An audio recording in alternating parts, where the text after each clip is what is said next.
Hi ha una carta molt breu que Sant Francesc adreça a mon germà, Fra Lleó. Sembla un home preocupat per com seguir Jesús d'una manera més clara, més evident.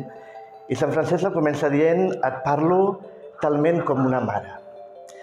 Una lliçó de Sant Francesc per la vida nostra podria ser prendre'n seriosament aquesta imatge de la mare. Diuen els biògrafs que a Sant Francesc no li agradava que l'anomenessin pare, perquè pare només hi ha un, és Déu, i els altres som germans. I sembla que li agradarà aleshores que li diguessin mare, però la imatge de la mare és molt bonica i crec que la podríem recuperar.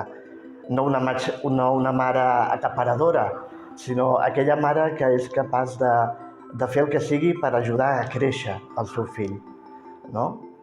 Amb aquesta imatge de tendresa. Què tal si potser agaféssim aquesta imatge no per posseir-nos de l'altre ni per posseir a l'altre, sinó per ajudar-lo a créixer amb dignitat, amb alçada, en profunditat.